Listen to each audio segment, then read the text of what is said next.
In the 1990s recession, it took something like 13 years for men, the unemployment rate of men, to come back to the level before the recession. That's a long time for unemployment rates to come back to previous recession rates. And the same sort of story about women, and there are a couple of graphs which I've got. That's the growth of gross domestic product, and it's color-coded. The red one is for the 1982 recession, and the blue line is for the 1990s recession. And I've indexed them. This is something technical. I've indexed them so that we start at 100, and then, sorry, this is not, excuse me, this is the growth rate. So you can see that the number of quarters since the recession. And you can see that the recession for the 1980s, the blue line, sorry, the red line, is quite a deep recession, and then it picks up fairly quickly.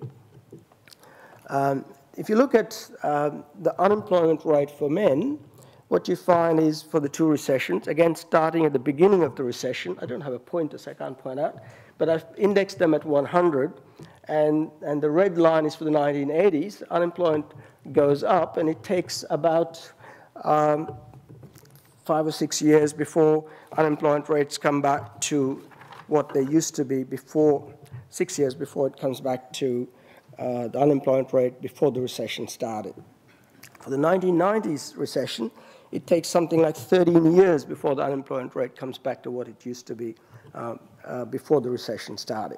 So the unemployment rate goes up very steeply, as you can see, but it comes down very, very, very slowly. And in the 1990s recession, it took a long time before the unemployment rate came down to what it used to be before the recession. And there's a similar picture for women.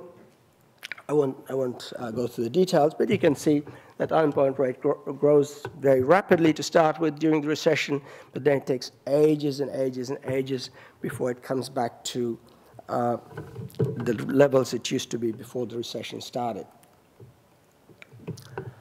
Who suffers during a recession? The unemployed, obviously. And in a recession, what happens typically is long-term unemployment increases. And people who are unemployed, of course, have a significant loss in their income. And unlike the European countries, where unemployment benefits are linked to your previous income, in Australia, the unemployment benefits are a flat rate, and perhaps Clare might talk a bit more about it. So if I became unemployed tomorrow, my unemployment benefits would be a minor fraction of my current income. So, of course, it makes life difficult for unemployed people. New Start allowance, which I think Clare will again talk a bit about, is less than a pension. And we still have a system for unemployed people where the unemployed people have to prove that they're really unemployed, they're really looking for a job. And they have to go through a stage of showing diaries to various people about how many jobs they've applied for, et cetera, et cetera. And sometimes I draw the similarity that when you fill up an income tax return, you don't have to prove everything about all the claims you're making. You simply state it, and they randomly select a few people to test out.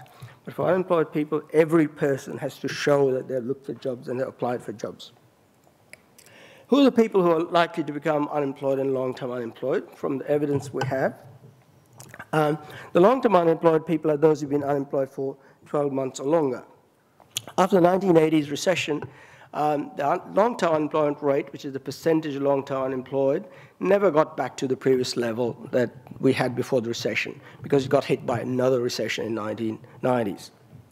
After the 1990s recession, it took something like 15 years for men to get back to the long-term unemployment rate before the recession started. And for women, it took about 12 and a half years. There are a couple of pictures here again about male long-term unemployment and so on. Again, what you see is that the long-term unemployment rate increases very dramatically, and then it takes ages and ages for the long-term unemployment rate to come down to the pre-recession levels.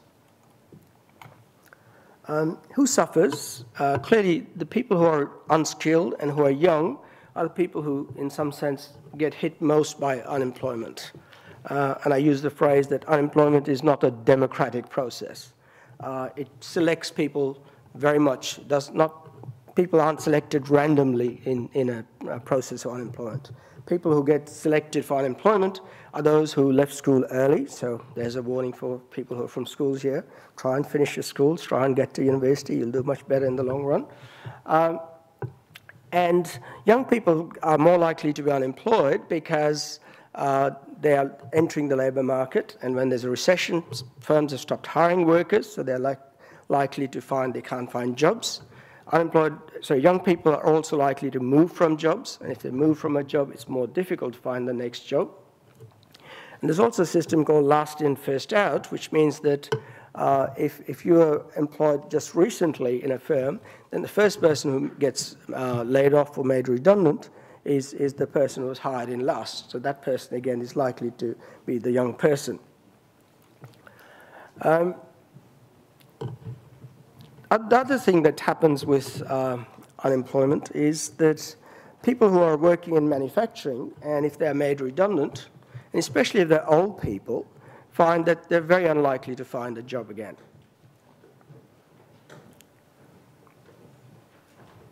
And from the evidence we have, if you're about 50 or more and you've been made redundant, the likelihood that you'll find another job is becoming very small. So people, typically what happens is they move on to disability benefits sometimes, or they just take early retirement. Migrant workers are another group of people who tend to be unemployed, are more likely to be unemployed than the Australian-born people, partly because they have less experience in this country, partly perhaps because their English language abilities are less than the rest of the Australian population. The other thing about unemployment is it tends to hit the same groups of people more frequently. So if you've been unemployed once, the probability you'll be unemployed again in the future is much higher. And I've already mentioned there's some people who are more likely to be unemployed. They're the people with less education, less skills, migrants, older workers. And these are people who will find repeat spells of unemployment. I've already mentioned that some of the people who are in long-term unemployment typically move into disability benefits. So they're no longer counted as unemployed, but they're really unemployed people. There's a measure just come out recently in the Australian Bureau of Statistics called Measures of Underutilisation of Labour, and that shows that the unemployment rate, by that count, is much, much higher than the normal unemployment rate. And if you look at the unemployment rate of young people, you find unemployment rates are much higher. And again, the path is exactly the same as for everyone else. It increases rapidly, but it comes down very, very slowly. And it can take, in the 1990s recession, it took something like 57 quarters for the unemployment rate to go back to what it used to be before the recession. This is for males. For old people, you find the same kind of story. Unemployment rate goes up very rapidly and comes down very, very slowly. It takes ages and ages for the unemployment rate to go back to its pre-recession levels.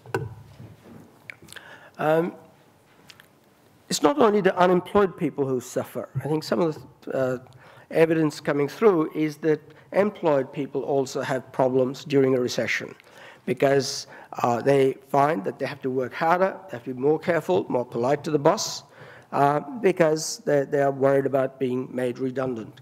And if the job market is weak, they don't want to lose their job, so they'll have to show that they're very keen, work harder than ever, etc., etc.